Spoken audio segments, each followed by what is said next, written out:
Paname. Ici c'est Paname. Ici c'est Paname. Ici c'est Paname. J'ai la tronche du parigo, le cœur qui palpite. On chante, on crie, Paris est magique. Le rouge, le bleu, fier de nos couleurs. Le parc en feu, ressens-tu la ferveur? Yo, salutations mes humains, c'est OP, j'espère que vous allez bien et bienvenue sur ma chaîne YouTube. Bon week-end à toutes et à tous. On se retrouve bien évidemment pour l'avant-match qui va opposer les 100 et or à nos rouges et bleus. Un match qui va clôturer cette 18e journée de Ligue 1. Mais avant toute chose, on s'abonne à la chaîne si ce n'est toujours pas fait. La petite clochette à côté, on clique dessus pour les notifications, le référencement. On met son plus beau pouce bleu et on lâche son petit commentaire. Ça y est, c'est le retour de la Ligue 1. Très content, parce que voilà, le trophée des champions, content, Coupe de France, content, mais la Ligue 1, c'est... Là, on rentre dans le dur, ça y est, là, on est parti pour la deuxième partie de saison, et c'est là où il va falloir engendrer un maximum de points, même si c'est déjà pas mal, ce qu'on a fait sur cette première partie de saison. Bref, tu te doutes bien, on va faire comme d'habitude, on va détailler les deux équipes, ensuite on parlera de notre adversaire, le RC Lens, pour finir avec nos Parisiens. Et on commence tout de suite avec les stats.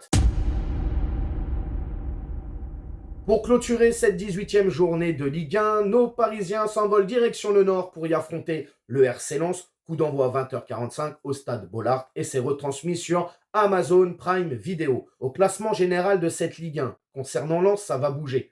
À 17h, il y a Monaco, Stade de Reims. Stade de Reims sont 8e. Lens est 7e avec 26 points. Stade de Reims, 8e avec 26 points. Donc, en cas de match nul ou de victoire du Stade de Reims à Monaco, ça va bouger, mais bon, au moment même où je te parle, le RC Lens est bien 7e avec 26 points. Quant au Paris Saint-Germain, nous sommes premiers avec 40 points. Sur les 3 derniers matchs chacune de leur côté en Ligue 1 pour ces deux équipes, c'est un nul, une victoire et une défaite pour nos Lensois. Et pour le Paris Saint-Germain, c'est une victoire, un nul et une victoire. Sur les 10 dernières confrontations, toutes compétitions confondues entre ces deux équipes, c'est 2 victoires, 3 nuls et 5 défaites pour nos amis lensois. Donc, pour le Paris Saint-Germain, tu te doutes bien, c'est 5 victoires, 3 nuls et 2 défaites.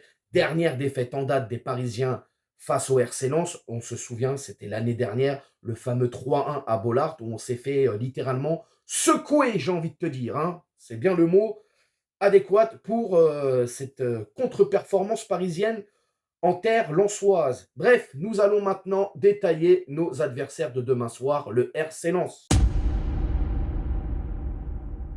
Alors, concernant les 100 et or, on est très loin du début de saison tonitruant de l'année dernière. Hein. Là, c'est un petit peu plus compliqué cette saison. Je pense aussi que c'est dû, bien évidemment, à la perte de Fofana, qui, disons-le, qui était très important dans la vie du club, que ce soit à l'extérieur ou sur le terrain. C'était un joueur très important, même dans le jeu. Il avait un impact énorme.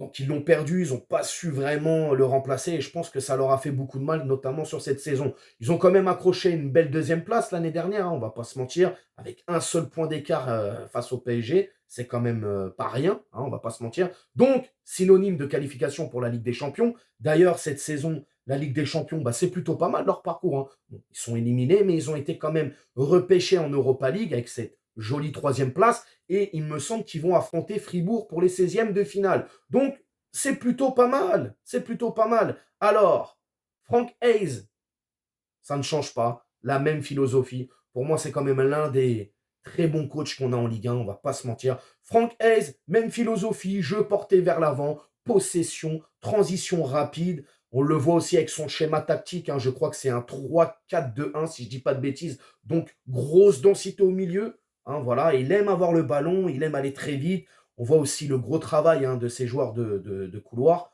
Donc, méfiance demain soir. On le sait, Lens, les gars, c'est des équipes compliquées à jouer. Alors, il y a quand même un joueur pour moi qui est régulier dans cette équipe. Et depuis quelques saisons, c'est Sokota.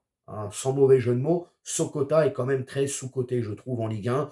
On ne parle pas assez de lui. Mais c'est quand même un très bon joueur. Alors oui, il est un petit peu limité techniquement, mais sinon, balle au pied, il n'est pas manchot, j'ai envie de te dire. Donc voilà, en tout cas, demain soir, ça va être la fête, ça va être une belle équipe de Lens qu'on va affronter, je pense, et on va avoir du boulot. Mais ça, on va le détailler tout de suite avec nos Parisiens.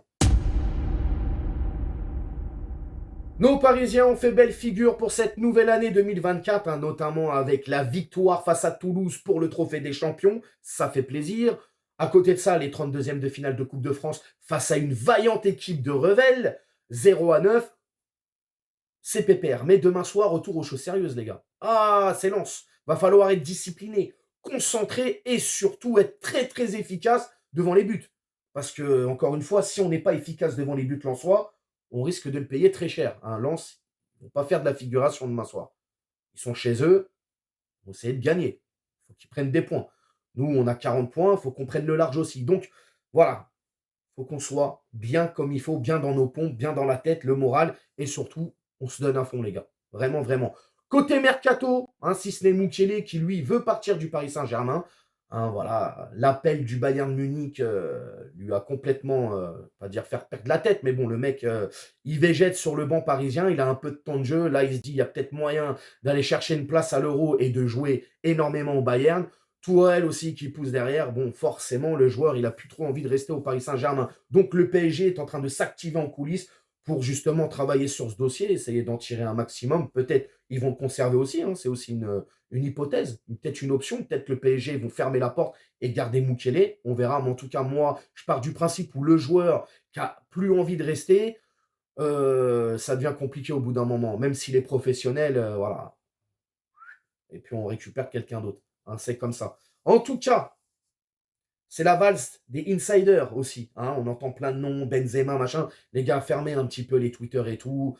Et puis allez voir surtout les gens qui sont fiables, hein, comme Fabrice Duromano, Fabrice Hawkins ou d'autres. Hein, parce que si tu écoutes tous les joueurs du monde entier, ils viennent à Paris cet hiver. C'est quand même incroyable. Beaucoup de mythomanes. Hein. Oh là là là là là là. Et puis beaucoup de mythomanes et beaucoup de gens qui relaient les mythomanes.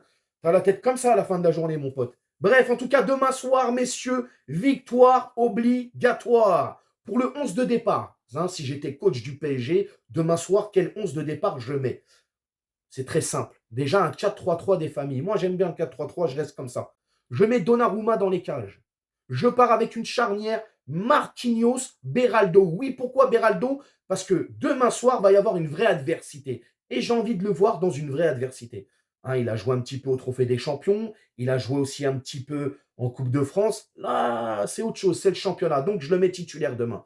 Lucas Hernandez à gauche, Mukiele bien évidemment à droite, même s'il est en instance de départ ou pas, je le fais quand même jouer. Le milieu de terrain, je mets Fabien Ruiz qui est de retour dans le groupe, qui s'est entraîné, qui ne ressent plus du tout de gêne, de douleur ou quoi que ce soit. Je le mets, puisque Ugarte, on voit en ce moment, il a un petit peu de mal. Je mets Fabien Ruiz en sentinelle, accompagné de Zahir Emery et de Vitinha, puisque Kanguini n'est pas là de toute manière.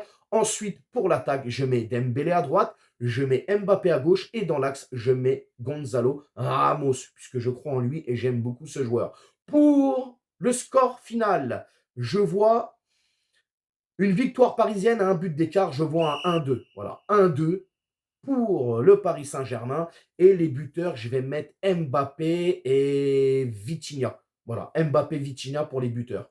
Bref, mes humains, vous allez me dire pour vous, demain soir, comment vous sentez ce match. Est-ce que vous voyez des Parisiens justement dans la continuité de ce qu'ils font depuis le début de saison et surtout gagner, ou ça va être compliqué, match nul, une défaite, bref, peu importe. Tu me dis tout en commentaire. N'hésite pas à t'abonner, partage, like. Et puis on s'attrape bien évidemment demain soir pour le débrief. Ciao.